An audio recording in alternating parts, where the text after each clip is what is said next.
जयपुर के सर्व साधक लोगों को हमारा प्रणिपात।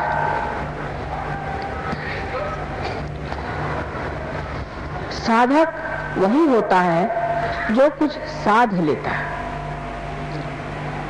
जिसने कुछ साधा नहीं, सिर्फ मनोरंजन करता रहा, भजन गाता रहा, मंदिरों में घूमता रहा और उसी तरह से अपना सारा जीवन जिसने बिता दिया, उसने कुछ साधा नहीं। कुछ साधन ऐसा होना चाहिए जिससे आप परमात्मा से संबंधित हो जाए, जिससे योग घटित हो जाए। और ये साधन परमात्मा ने पहले ही आपके अंदर बहुत सुंदरता से सजाया हुआ है। इस साधन का सिर्फ उपयोग करना, इतना ही मात्र एक काम बच जाता है।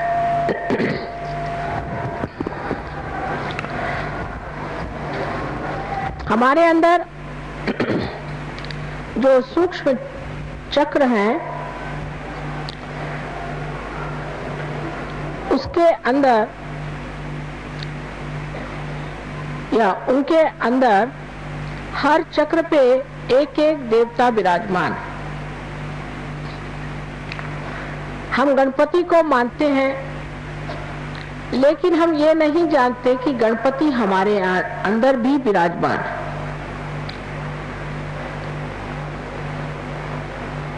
हम विष्णु को मानते हैं,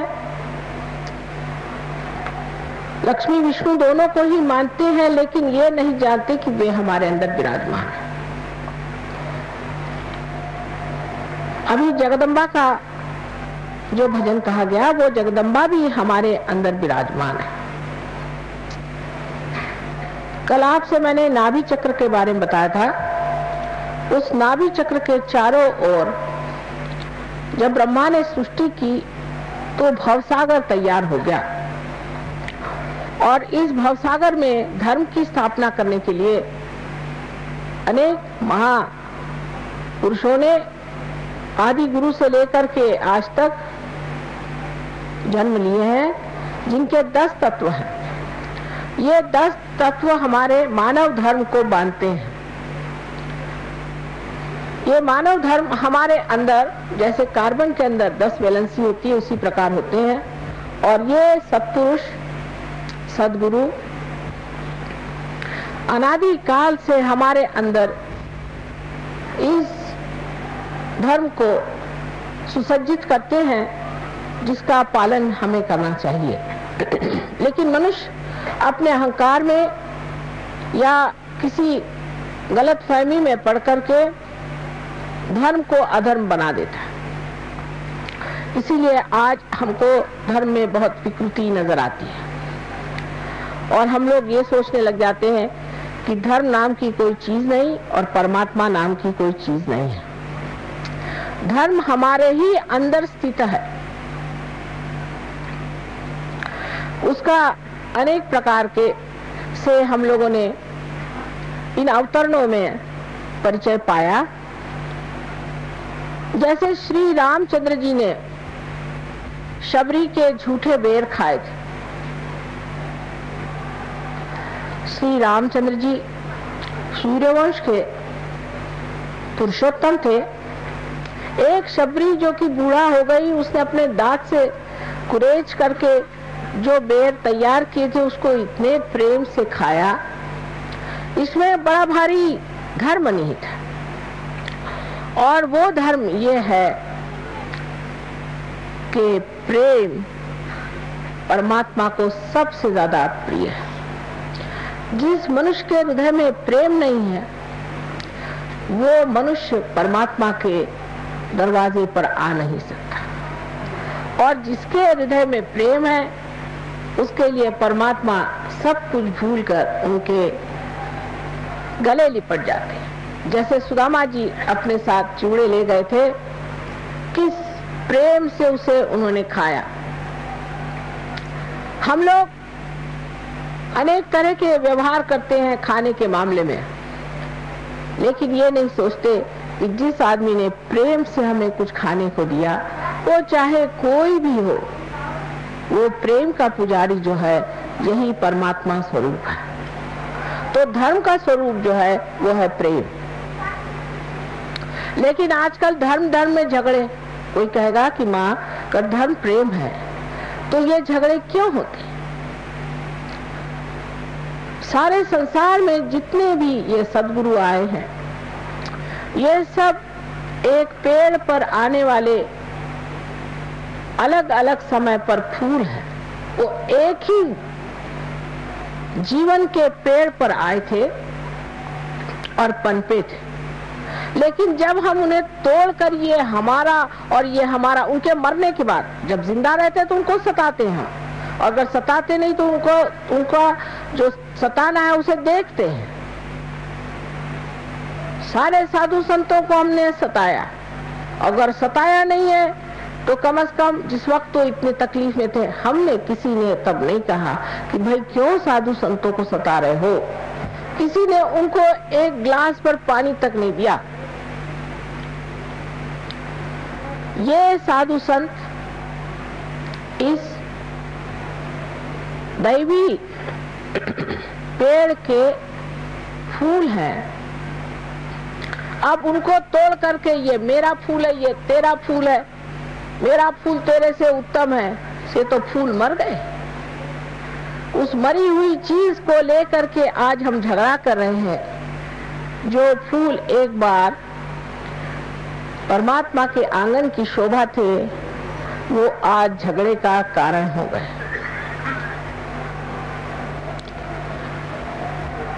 सो ये सारा धर्म जो है वो प्रेम का धर्म है, क्योंकि सारी शक्ति ही परमात्मा के प्रेम की है। अगर परमात्मा हम लोगों को प्यार न करते तो वो इस सृष्टि की रचना ही न करते। लेकिन हम अपने को प्यार नहीं करते, हम अपने को झुठलाते हैं, अपने को कैद करते हैं, अपने ऊपर अपने ही विचारों को बांध करके कि ये मैं करूंगा, ये मेरा है, ये मेरा विचार है और यही सत्य है। इस तरह की धारणा ले करके हम जब अपने ही को किसी कोठरी में बंद कर लेते हैं, तब दूसरे भी दूसरे कोठरी में बंद हो करके चिल्लाते रहते हैं। प्रेम में मनुष्य स्वतंत्र हो जाता है, स्व का तंत्र जान जाता है। इसलिए धर्म ये प्रेम है। अब किसी किसी जमाने में ऐसा समय आया कि जहां हिंसा को भी करना पड़ा। जैसे श्री कृष्ण ने युद्ध में अर्जुन से कहा कि ये तो सब पहले से मरे हुए हैं और तू इन सबको मार। उन्होंने कोई आजकल की अहिंसा नहीं सिखाई कि कीड़े मकोड़ों को बचा के रखो। क्या मैं कीड़े मकोड़ों को कुंडलिनी जागरण देने वाली हूँ जो कीड़े मकोड़े बचाते रहते हो? उन्होंने कहा इनको मार, तेरे जो गुरु हैं उनको भी तुम मार। उस वक्त देखिए धर्म को समझना चाहिए पूर्णतः। उस वक्त आपको कर्ण का किस्सा मालूम है कि कर्ण का पांव जब रथ में अटक गया और अर्जुन ने अपना गांडी उसके ऊपर उठाया, उसने कहा देखो मैं वीर हूं और तुम भी वीर हो, और एक वीर पर निशस्त्र आप हमला नहीं कर सकते। तब कृष्ण ने अपनी उंगली आगे करके कहा कि जिस वक्त द्रौपदी की लाज लूटी जा रही थी तब तुम्हारी वीरता कहाँ गई थी? मार इसे। अहिंसा नहीं सिखाई थी, दुष्टों की हिंसा ही सिखाई।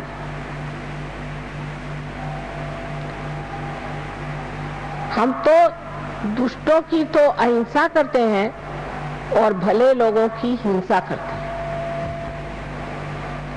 हमारे यहाँ बहुत से ऐसे लोग हैं कि वो कहेंगे कि साहब हम तो कीड़े मकोड़े बचा के रखते हैं, लेकिन अगर किसी के घर पे कुर्की लाना है तो उसकी बीवी बच्चों को बाहर निकाल के खड़ा कर देंगे।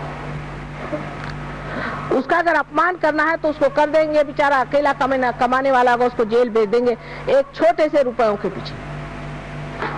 ये धर्म नहीं, यह अधर्म है। धर्म की व्याख्या इन लोगों से हमें समझना चाहिए। हमारे सामने ये अवतरण आए जिन्होंने हमारे अंदर ये चक्र तो बनाए, लेकिन इन्होंने हमारे सामने आदर्श भी रखे जिनको हमें समझना चाहिए।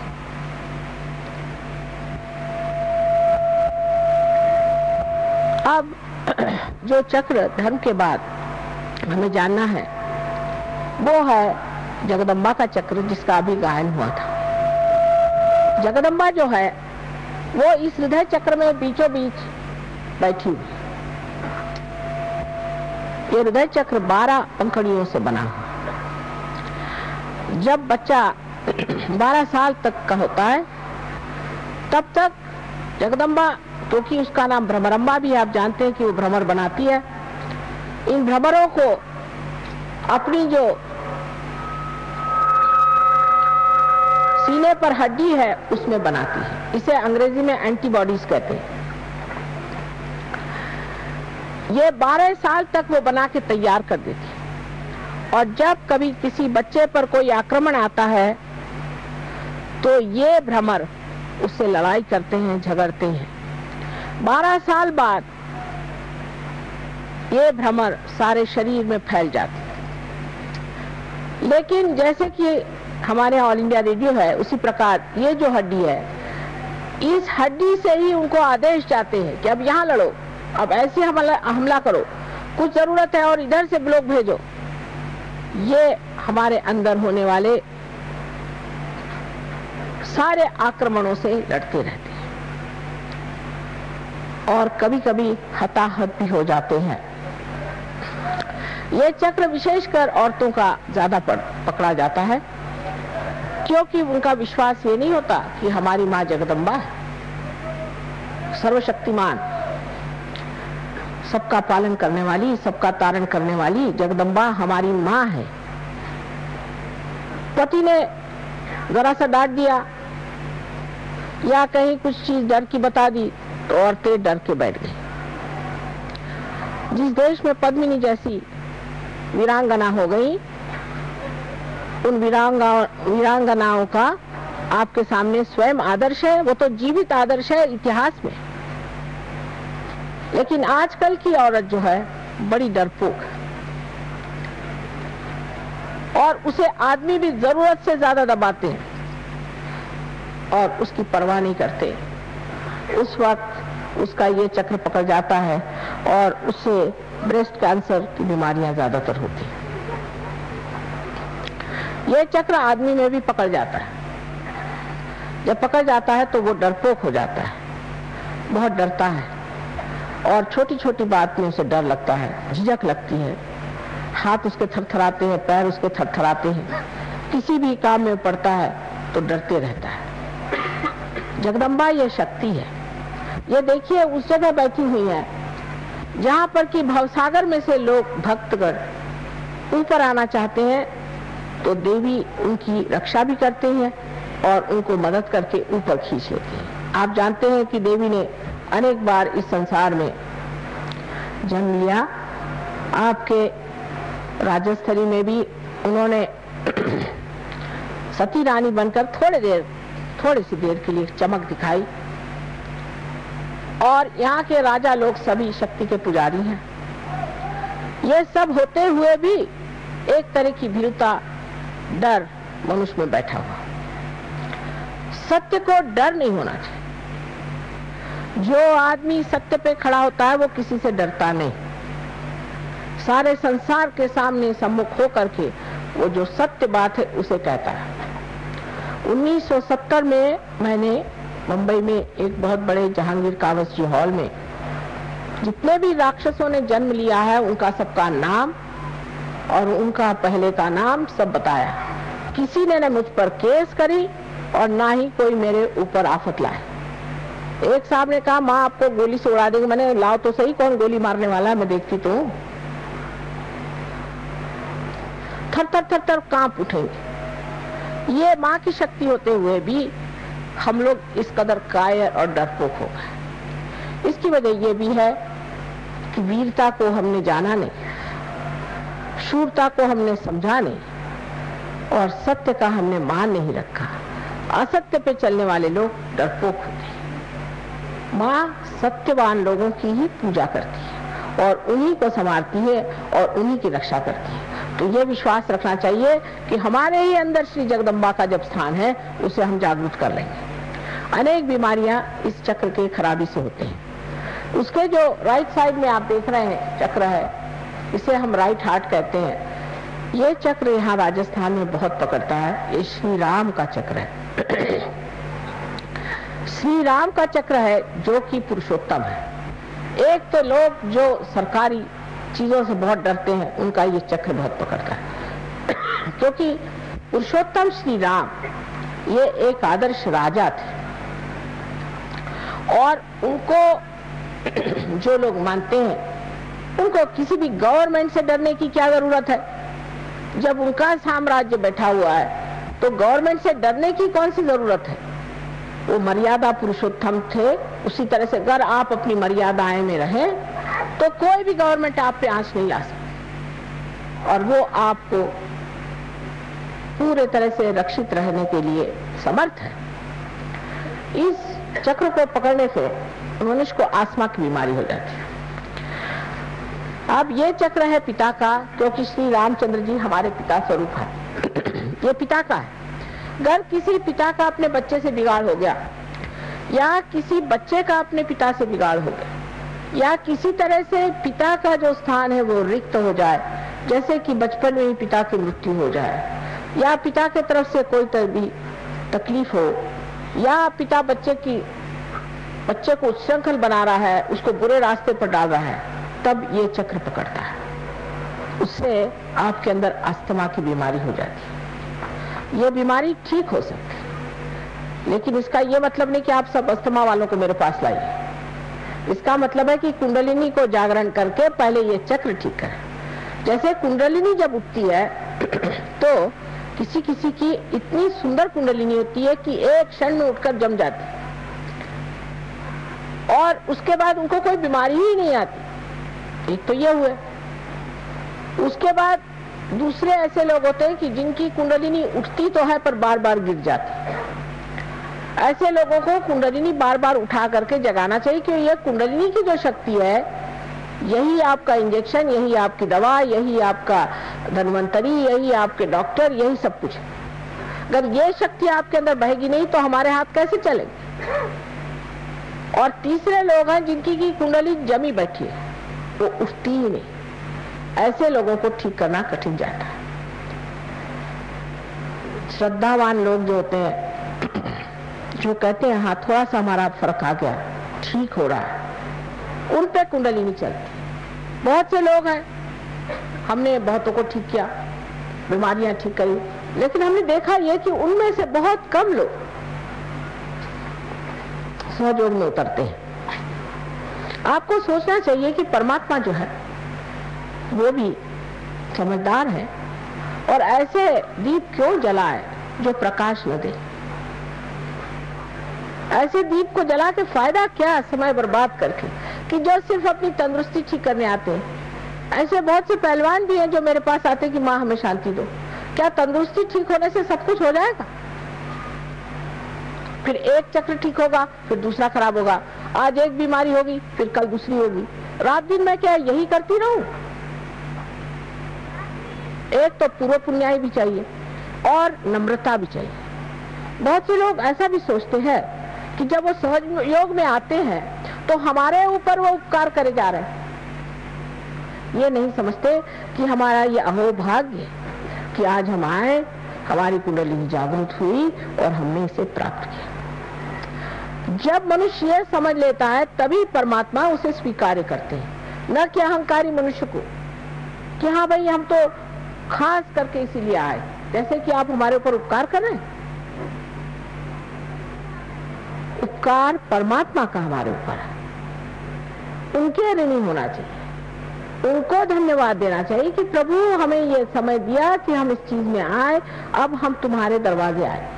सिर्फ बीमारी ठीक करने वाले जो आते हैं उसमें हमारा चित्त जाता ही नहीं।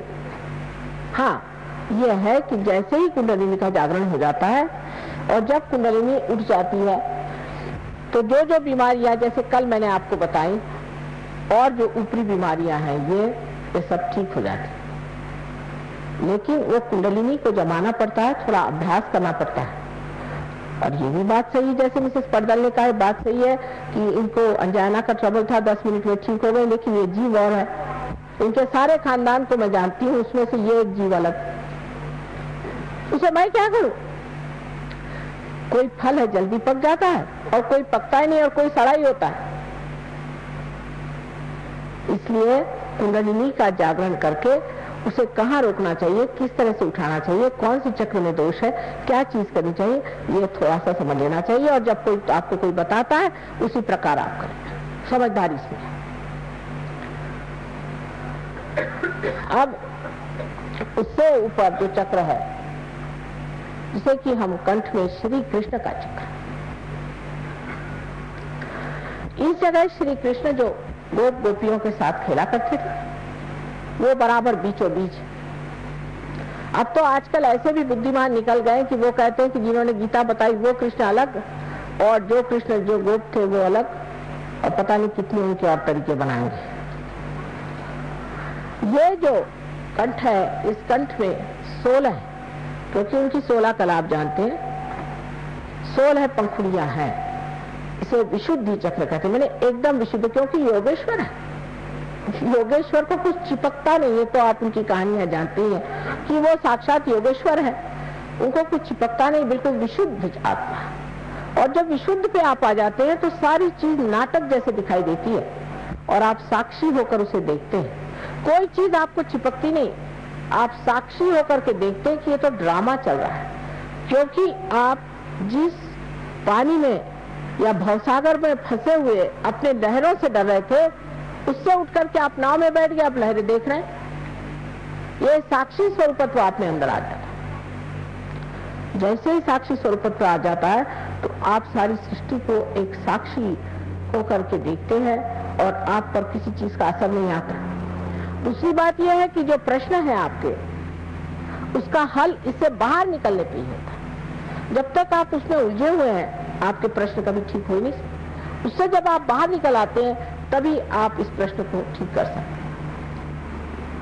तो यहाँ पर बसा हुआ जो श्री कृष्ण का कंठ का स्थान है, इसमें भी 2 हिस्से हैं, एक को जैसे लेफ्ट का है और एक राइट। लेफ्ट में श्री विष्णु माया का स्थान है। श्री विष्णु माया के बारे में आप जानते हैं कि जो उनकी बहन थी, जिन्होंने स्वर्ग में जाकर के आकाशवाणी करी थी, बादलों में से गरज कर कहा था कंस से कि तेरा मारने वाला अभी जीवित है। वही आकाशवाणी आज भी कार्य करती है, जो बिजली है ये भी कार्य करती है। और आप कभी देखिएगा तो आपको आश्चर्य होगा कि हमारे भी फोटो बड़े कमाल के आते हैं। और जो ये कैमरा जिसे हम सीधी सादी चीज समझते हैं, इसने ऐसे ऐसे हमारे फोटो निकाल दिए हैं कि आप हैरान हो जाइएगा। यहाँ तक कि बादलों में तक हमारे फोटो आते हैं। ये आकाशवाणी का कार्य है, ये विष्णु माया है। इस विष्णु माया पर ये कहना है कि जब हमें भाई बहन का विचार नहीं रहता, जब हमारे अंदर ये शुचिता रहती, हम जब दूसरी औरतों के और बुरी निगाह डालते हैं, तब भी ये चक्र पकड़ जाता है। या किसी कारणवश सोचते हैं कि हम पापी हैं, हम दुष्ट हैं, और इस तरह की बेकार की अपने बारे में न्यून कल्पना कर लेते हैं, तब भी ये चक्र पकड़ता है। ये कल्पना कहीं कहीं बहुत ज्यादा मैं देखती कि हम तो पापी हैं, क्योंकि रात दिन जो आता कहता तुम लोग पापी हो, ये संसार पापी है, और जो बताने वाला वो कौन बड़ा धर्मात्मा है। ये सब बातें सुन सुन के मनुष्य अपने को इतना नीचा गिरा लेता है कि उसकी ये लेफ्ट विशुद्धि पकड़ती है, और इसके पकड़ जाने से अगर हृदय में भी पकड़ आ जाए तो अनजाना जैसी बड़ी घातक बीमारियां हो जाती हैं। रात दिन कभी पत्नी, कभी पति, कभी घर, कभी समाज, किसी भी औरत में यह हमेशा बढ़ते रहता है कि तुम बड़ी खराब। उस वक्त ये चक्र पकड़ जाता है और इससे अनेक बीमारियां हो जाती, पर सबसे घातक बीमारी इसकी अनजाना की है। दूसरी जो राइट साइड है उसमें हम जिसे महाराष्ट्र में विट्ठल कहते हैं, और जिसे आप कहिए कि द्वारिका में बसे हुए श्री कृष्ण जहाँ राज्य कर रहे थे, उनका स्थान।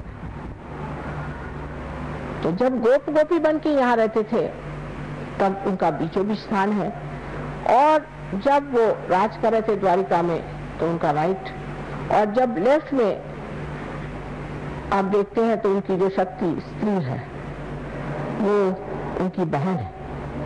बीचों बीच में श्री कृष्ण की राधा, और इधर उनकी रुक्मिणी, उनकी पत्नी जो थी वो उनकी शक्ति थी। ऐसे ही मैंने आपसे कल बताया कि 5 शक्तियां वो और 16,000 और शक्तियां सारी श्री कृष्ण की यहाँ विट्ठल के स्थान पे है।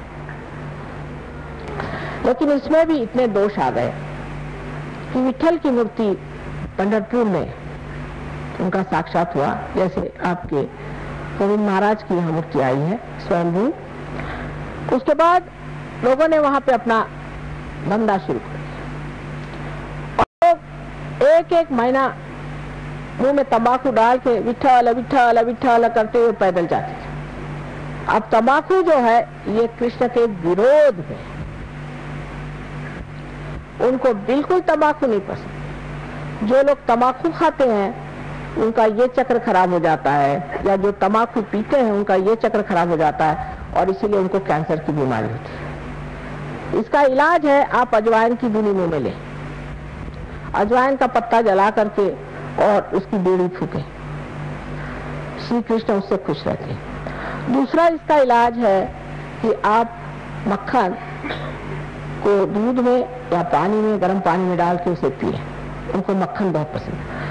नाक में आप घी डालें, घी और थोड़ा सा कपूर, क्योंकि कर्पूर गौरव आप जानते हैं कि आप कपूर के बड़े शौकीन हैं, सो कपूर थोड़ा सा डाल करके वो नाक में छोड़ें, कपूर माथे पे लगाएं। जो कुछ श्री कृष्ण को पसंद है वो सारा करने से वो प्रसन्न हो जाते हैं, और आपका विशुद्धि चक्र ठीक हो सकता है, आपका कैंसर ठीक हो सकता है, आपकी सारी तकलीफें ठीक हो सकती है। जब आप सबका गला पकड़ जाता है तो मेरा भी गला पकड़ जाता है, क्योंकि इतनी मेहनत पड़ जाती है इसको ठीक करते करते, तो भी पहाड़ जैसे लोगों की कुंडलिनी कभी कभी उठती ही नहीं, बड़ा प्रयत्न करना पड़ता है।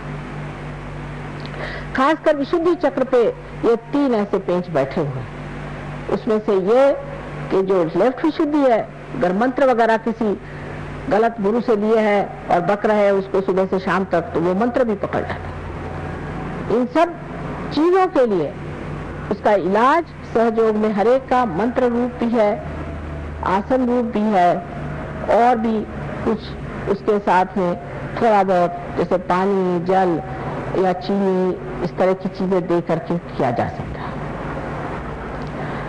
अब आज्ञा चक्र हमारा बीच में, ये महाविष्णु का स्थान, इसका वर्णन हमारे यहाँ बहुत सुंदर देवी महात्म्य में मार्कंडेय स्वामी ने करके रखा है। लेकिन कौन पढ़ता है आजकल देवी महात्म्य, किसको फुर्सत है। ये महाविष्णु का स्थान है, और यहाँ जो 2 स्थान है उसमें इस तरफ बुद्ध और इस तरफ महावीर जी है। अब बुद्ध के लोगों ने भी बुद्ध का हाल खराब कर दिया। उन्होंने कहा था कि आप भगवान की बात ही मत करो, पहले ईश्वर की बात मत करो, कोई मूर्ति की भी बात मत करो, क्योंकि जब तक आत्म साक्षात्कार नहीं होता है तब तक लोग न जाने किस किस चीज को पूजेंगे। कोई भी पत्थर देखा उसको पूजने लग जाएंगे। ये क्या जानेंगे कि कौन सी स्वयंभू मूर्ति कौन सी नहीं। तो पहले आत्म साक्षात्कार, आत्म साक्षात्कार, आत्म साक्षात्कार, इसी को पहले जान। इससे लोग उनको कहते हैं वो अनिश्वरवाद थे। ये बात नहीं थी, वो बहुत प्रैक्टिकल आदमी थे। शुरू में हम भी यही कहते थे कि बाबा पहले आत्म साक्षात्कार लो फिर बात करें। लेकिन जैसे कल आपने एक महाशय जी को देखा कि ध्यान करते हमें आत्म साक्षात्कार नहीं चाहिए, तो आप तशरीफ क्यों ले आए यहाँ? यहाँ तो सिर्फ आत्म साक्षात्कार का काम है और कोई। यही बुद्ध ने कहा था कि आप पहले आत्म साक्षात्कार कीजिए। पर जब उन्होंने कह दिया कि किसी चीज की पूजा मत करो, कुछ न करो, आत्म साक्षात्कार को प्राप्त हो, तो इन लोगों ने तरह तरह के उसके ढोंग निकाले और उस ढोंग पे चल पड़े। महावीर जी के लिए क्या कहने, वो तो साक्षात भैरवनाथ जी, बहुत बड़ी चीज। एक बार जंगल में ध्यान करते करते जब वो लौटे तो उनका आधा वस्त्र कुंज में फंस गया। अब बुरा मत मानिएगा, लेकिन जिस बात का मुझे बहुत ही बुरा लगता है, क्योंकि वो भी हमारे बेटे हैं, तो उनका जब वस्त्र आधा फट गया और वो आ रहे थे, कहते हैं कि कृष्ण ने ही उनकी परीक्षा ली कि भाई तू तो अवलिया है, तू तो अवधूत, तुझे क्या जरूरत, मेरे पास तो एक भी कपड़ा नहीं, मैं नंगा खड़ा हूं, मेरे लिए तेरा कपड़ा दे दे। तो उन्हें एक क्षण भर के लिए उसको कपड़ा दे दिया। वो तो राजप्रसाद में रहने वाले राजकुमार थे, एक क्षण भर के लिए वो छिपा कर चले गए और अपना कपड़ा पहन लिया। आज देखिए कि उनके क्या क्या तमाशे लोगों ने बना के रखे हैं। एक माँ के हृदय से पूछिए, क्या इस तरह से उनके तमाशे बनाने चाहिए? सारी दुनिया भर में उनको इस तरह से घुमाते हैं और रास्ते पर भी इस तरह से घूमते हैं बेशर्म जैसे लोग। ये क्या, उन्होंने महावीर जी ने ये कहा था, अरे महावीर जी हो जाओ फिर देखा जाएगा। इस तरह की अनेक चीजें लोगों ने की है, जिससे कि मेरा हृदय एकदम कभी कभी लगता है कि इन लोगों के पाप कभी धुलेंगे ही नहीं, जिन्होंने इतनी बड़ी बड़ी महान विभूतियों का इस तरह से अपमान खुले आम पत्थरों पे किया, सीमेंट पे किया, हर जगह कर रहे हैं। उनको कैसे परमात्मा माफ कर सकता है?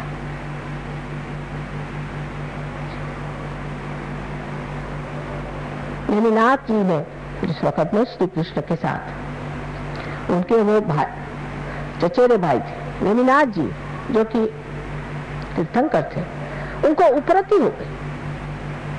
उनके शादी में बहुत सारे जानवर आए मारने के लिए और परिंदे आए, उनको देखकर उपरति हो गई। ऐसे सबको हो सकती उपरति। तो उन्होंने ये बात कह दी कि भाई मैं ये हिंसा नहीं करूंगा।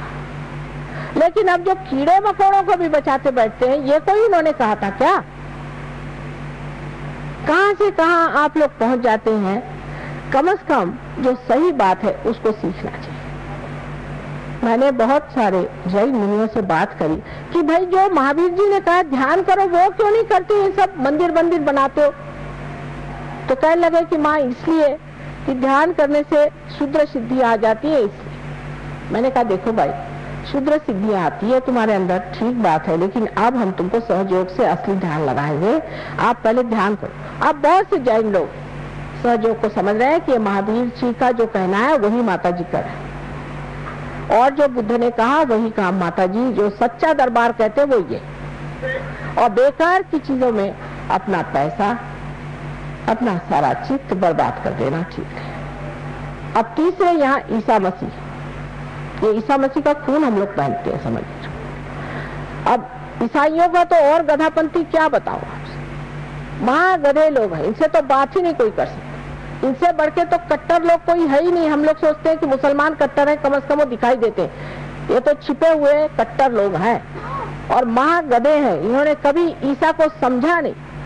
ईसा ने, क्योंकि उनका स्थान बराबर आंखों के बीच में जो ऑप्टिक चाइज्मा उसमें है, तो उन्होंने एक वाक्य कहा था, दाउ शैल्ट नॉट हैव एडल्ट्रस आईज। तुम्हारी आंख इतनी अबोध होनी चाहिए कि उसके अंदर कोई सी भी लालसा नहीं होनी चाहिए। बताइए, ऐसा आपको आज तक कोई ईसाई मिला है जिसके आंख में लालसा न हो? जिस बात को उन्होंने खास ठोस तरीके से कहा वही चीज उनमें नहीं है, वो तो सभी में एक ही हाल है। जबकि हमसे भी बताया गया कि हम सब में आत्मा स्थित है, तो हम लोगों ने जाति बना ली जन्म के अनुसार। जन्म के अनुसार जाति हो ही नहीं सकती, और व्यास जी लिख ही नहीं सकते। व्यास जी किसके लड़के थे? जिसको मालूम है सो जानते हैं क्या? मत्स्यगंधा के लड़के थे ना, एक मच्छियारी के लड़के थे, शादी भी नहीं हुई थी। वो व्यास जी क्या ऐसी बात लिखेंगे? लेकिन ये बना दिया कि जन्म से आप ब्राह्मण है, ब्राह्मण होना पड़ता है। यही बात मैंने आपसे बताई। अब आप समझ लीजिए कि धर्म के मामले में अपनी कल्पनाएं जो गलत है उसको सही करना पड़ेगा। अगर वो नहीं सही करी, वो अगर हमारी कल्पना हमने नहीं करी और वो हम सीधे नहीं हुए, तो हम धर्म को प्राप्त नहीं हो सकते हैं। जैसे कृष्ण ने कहा कि मारो इसको, ऐसी चीज है। जो सच है उसको पाना है, उसको मानना है। इससे हमारे अंदर के जो दूषित धर्म है सब निकल जाएंगे और जो सच्चा धर्म वो खड़ा होकर के सारे विश्व में एक धर्म हो जाए, क्योंकि सब ने एक ही बात कही है। अब रही बात कि उसके 3 चक्रों के बारे में मैंने बताया आपसे, 3 जो यहाँ पर है कि बुद्ध, महावीर और ईसा मसीह, ये 3 आए और इनका जीवन तपस्या से रहा। अब वेद में भी 7 हमारी स्थिति बताई। भू माने पृथ्वी, पृथ्वी से बना हुआ श्री गणेश। भूर्व अंतरिक्ष बना हुआ ब्रह्मदेव, ब्रह्मदेव ने अंतरिक्ष बनाया। उसका वो सिर्फ जो तत्व है वो कहते हैं भूव स्वाहा। स्वाहा नाभि चक्र पे होता है, जहां हम सब चीज को खा जाते हैं, जहां अग्नि खा जाती है। ये लक्ष्मी नारायण जी का स्थान है। भूर्भुव स्वाहा मना, ये माँ का स्थान जगदम्बा का। जना, जना इसलिए कि श्री कृष्ण ने जन जागरण का विचार किया, जन में उतरे। और इतना ही नहीं, विराट, श्री कृष्ण स्वयं साक्षात विराट है। सारे जन के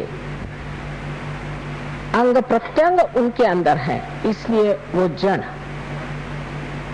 और तप, इन तीनों ने तप किए हैं। और अब संस्कार पे सत्य है जो आदि शक्ति आपको देती है। इस प्रकार जो उसमें तत्व लिखा गया है वही विशद रूप से भक्ति मार्ग में लोगों ने देवी देवताओं की तरह से वर्णन किया। ये सब की सब सच्चा है, सिर्फ कहीं एक अंग है, कहीं दूसरा अंग है। और एक हाथ को कोई लेकर झगड़ा करेगा और दूसरे हाथ को लेकर कोई झगड़ा करेगा तो उसे क्या कहा जाए? इसे तो दोनों भी हाथ टूट ही जाते हैं और टूट ही गए।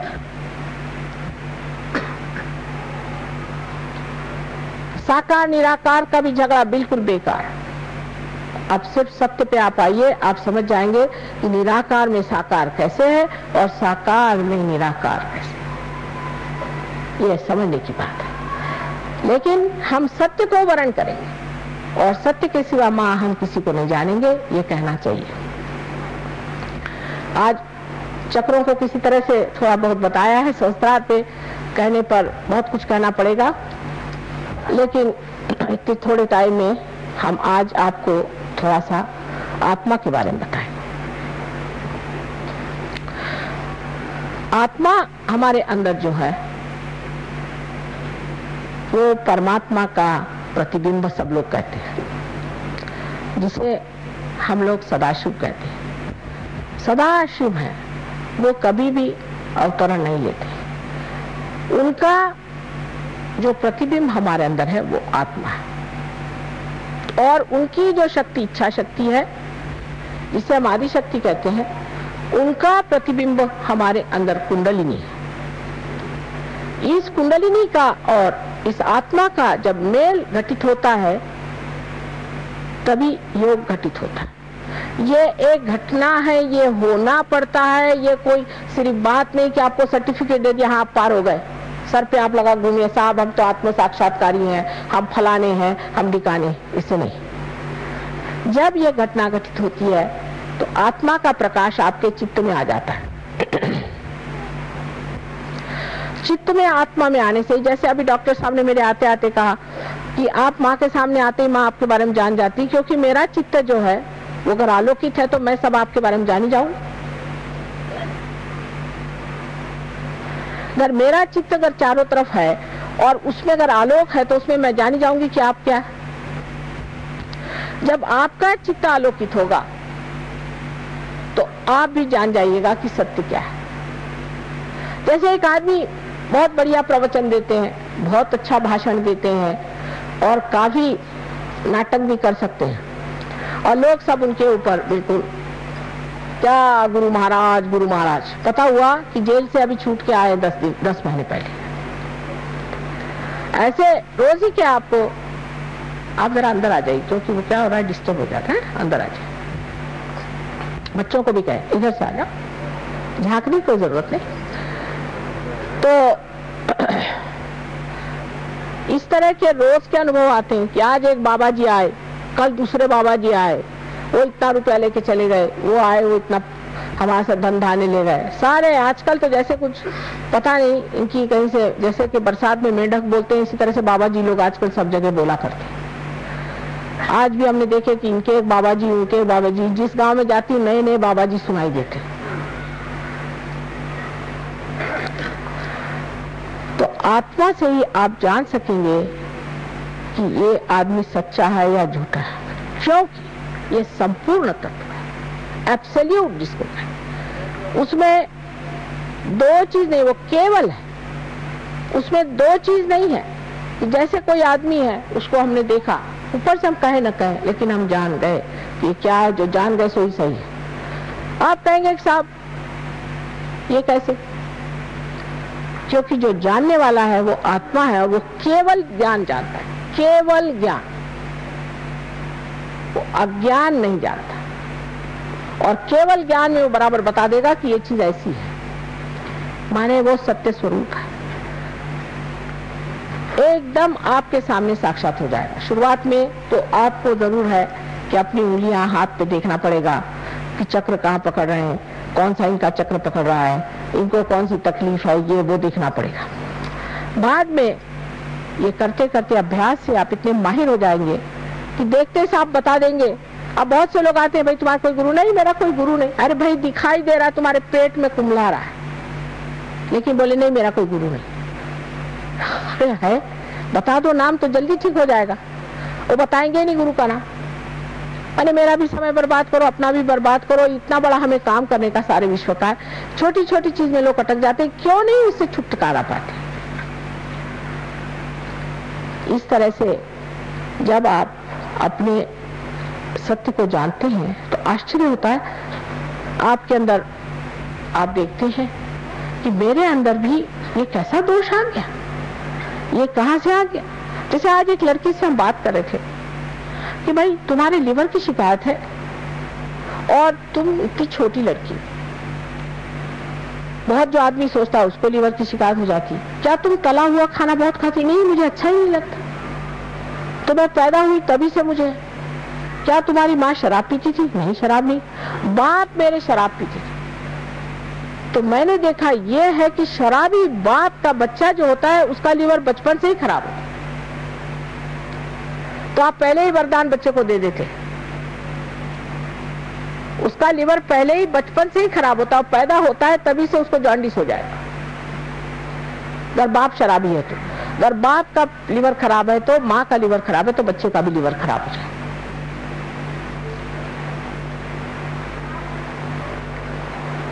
तो जो सत्य है उसको जानने के लिए अपना चित्त शुद्ध रखना चाहिए।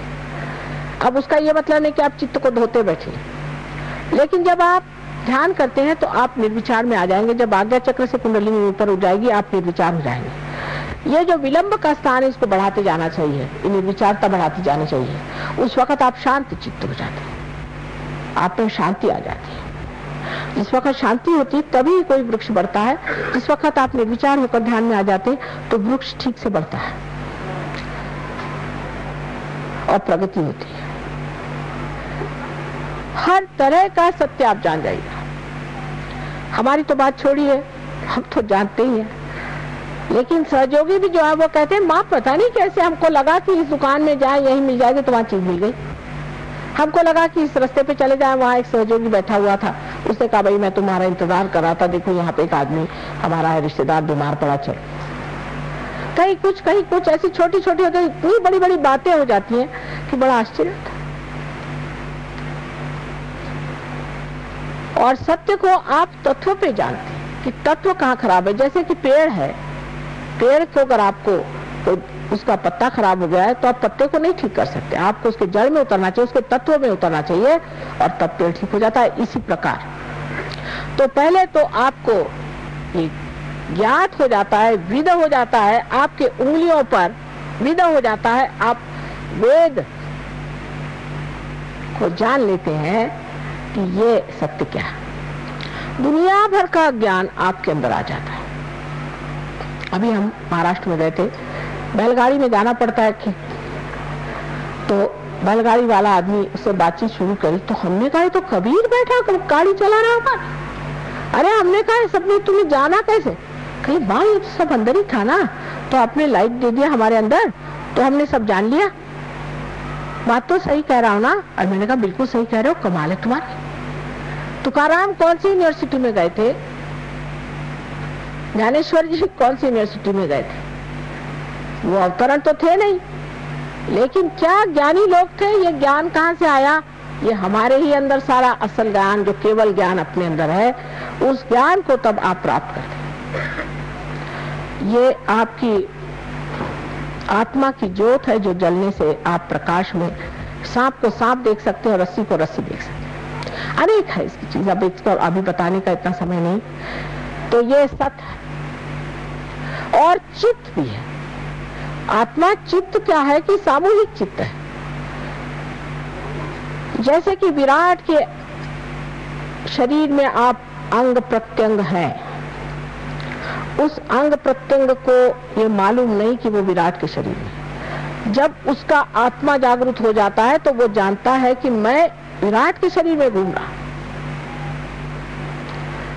उसकी सामूहिक चेतना जागृत हो जाती है, उसका चित्त सामूहिक होता है। जिसके अंदर आत्मा की ज्योत आ जाती है, उसका चित्त सामूहिक होता है। माने आपका क्या प्रश्न है वो तो बताता ही, क्योंकि आपको आत्मदर्शन होते हैं, लेकिन दूसरों के प्रश्न भी बताता है। और अगर आप ये भी जान ले कि ये कैसे ठीक करना है, तो वो भी वो ठीक कर देता है। इसलिए सारा समग्र ज्ञान एक ही चीज का नहीं। अब समझ लीजिए डॉक्टर के पास जाइए, तो डॉक्टर कहेगा भाई देखो तुम अभी इसका, मैं तो डॉक्टर पेट का हूँ, तुम इसको दांत वाले के पास ले जाओ। उधर वो सारे दांत निकाल लेगा, कहेगा भाई तुम्हारा दांत ठीक है। उसका दूसरा जाएगा कान फाड़ लेगा ये कान ठीक है। तीसरा आंख निकालेगा, कहेगा आंख ठीक है। अंत में आप बीमार होकर के लौट आइए। डॉक्टर लोग माफ करें लेकिन सहयोग में समग्र ज्ञान होता है। माने ये कि एक आदमी आया, माँ मेरे पेट में दर्द हो रहा। अब ये कोई कहेगा अरे पेट में दर्द हो रहा है, इसको कोई पेट की दवा। पेट की दवा नहीं, इसके अंदर कोई और चीज आ गई है, उसको निकालना है। इस पे किसी और का असर आ गया है, वो निकालना है। कोई काली विद्या हो गई, वो निकालना है। सारा समग्र ज्ञान सहयोग में आता है। ये नहीं इसके लिए साइकोलॉजिस्ट के पास जाओ, उसके लिए उसके पास जाओ।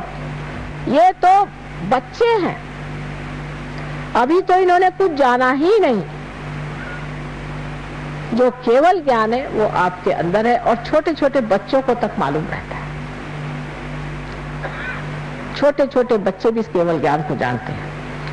हमारी एक नातिन है, बहुत छोटी सी थी, उनके पिता माता गए थे लद्दाख में, तो वहाँ एक लामा जी भी ढामा जी होते हैं सारे, तो लामा जी बैठे हुए थे। सारे ऐसे ही हैं, एक से एक बढ़ के, किस किस का नाम ले। तो लड़की छोटी सी थी, उसने देखा उनकी ओर, तो सब पैर छू रहे थे। इन्होंने सोचा हम नहीं छुएंगे तो अच्छा नहीं दिखा, इन जाकर पैर छुए तो उनको गुस्सा चढ़ गया। लड़की जाकर उनके सामने खड़ी हुई, 5 साल की जैसे खड़े होकर कहती कि ये सर मुड़ाने से और ये चोगा पहन लेने से आप पार नहीं हो जाते हैं, आप क्यों सबसे अपना पैर छुआ रहे? ये कहने हमारे तो काटो तो खून रही, एकदम उनके सामने कह दी। उतरिए ऊपर से नीचे। 5 साल की लड़की ने कहा ना। एक पखंडानंद जी कोई थे, और महर्षि उनका था क्या नाम, जो दक्षिण के हैं बहुत बड़े, वो बहुत बड़े पंचेय गुरु थे। उनका 100वां साल था, तो हमें उन्होंने विशेष रूप से अतिथि बुलाया था। वहां पहुंचे, पखंडानंद जी बैठे थे। पखंडानंद जी बड़ा सा एक चोगा पहन के बैठे थे। दूसरी हमारी नातिन थी, सामने बैठी थी। वहां से कहती नानी जिसने मैक्सी पहना इसको भगाओ, तो इससे बड़ी गर्मी आ रही है, हम लोग सब जल रहे हैं। और बहुत से सहयोगी थे, वो भी हंसने लगे। इतने प्रकांड पंडित छोटे छोटे बच्चे तक निकल आते हैं। उसका कारण यह है कि उनका चित्त आत्मा के प्रकाश से आलोकित है। और सबसे बड़ी देन परमात्मा की ये है, आपकी शरीर व्यवस्था ठीक हो जाती है, मानसिक व्यवस्था ठीक हो जाती है, सारा क्षेम जिसमें कि आपकी आर्थिक अवस्था भी ठीक हो जाती है, सब चीज अवस्थाएं ठीक होने के बाद जो सबसे परम चीज है वो है आनंद। केवल आनंद का आप निरा आनंद आप भोगते हैं। आनंद में सुख और दुख नहीं होता, आनंद एक केवल होता है। उसका अनुभव आपको आत्मज्ञान के बगैर आ नहीं सकता। लेकिन जो सादे भोले भाले लोग होते हैं वो फट से इसको पकड़ लेते हैं, और जो बुद्धिमान होते हैं पहले ये उंगली क्या वो उंगली क्या, माँ इधर से कैसे चलाना वैसे। और जो सीधे साधे लोग होते हैं, माँ हम तो आनंद के सागर में तैर रहे हैं, और सारा ज्ञान अपने आप ही जान जाते हैं। इस प्रकार आत्मा का जो सच्चिदानंद स्वरूप है वो प्रकट होता है हमारे चरित्र में। सारे आमूलाग्र हमारे अंदर जो परिवर्तन आता है उसको देखकर लोग आश्चर्यचकित होते हैं कि ये आदमी, अरे बाप रे, ये कहां से कहां पहुंच गया, ये पत्थर से हीरा कैसे बना। आज समय आ गया है, ये खासकर बाहर के दिन आए जबकि अनेक अनेक फूल फलीभूत होने वाले हैं, इसलिए कार्य हो रहा है। समय की बात है, आज समय की ये बात है, और इस समय पे आप लोग भी फलीभूत हो जाए और अपना जो कुछ सुकृत है, अपना जो कुछ पुण्य है उसको आज पालें। जो कुछ आपकी धारणाएं हैं, जो कुछ भी आपने सोच रखा है, वो परमात्मा नहीं, जो है सो है, उसको आप बदल नहीं सकते। आपको बदलना होगा और समझना पड़ेगा परमात्मा को। अपनी धारणाओं को छोड़ दीजिए और देखिए प्रत्यक्ष में, जैसे एक साइंटिस्ट देखता है खुली आंख से कि क्या चीज है, इसे देखा जाए, इस प्रकार आप भी इसे खुली आंख से देखिए। परमात्मा आप सबको आशीर्वादित करेगा। माँ तेरी जय हो, तेरा ही विजय हो। माँ तेरी जय हो, तेरा ही विजय हो। तेरे गीत से आज जग ये जीवित हो।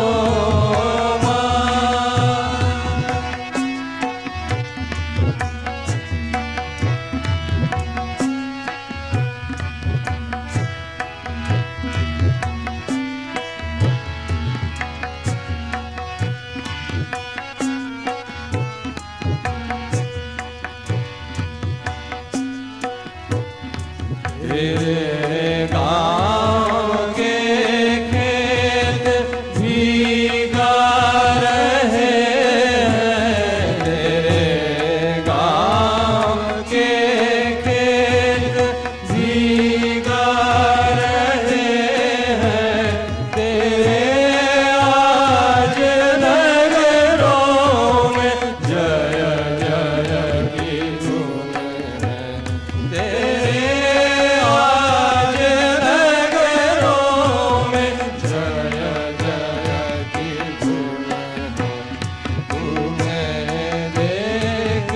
तेरे जगी दीन दुनिया, तुम्हें देख के ये जगी दीन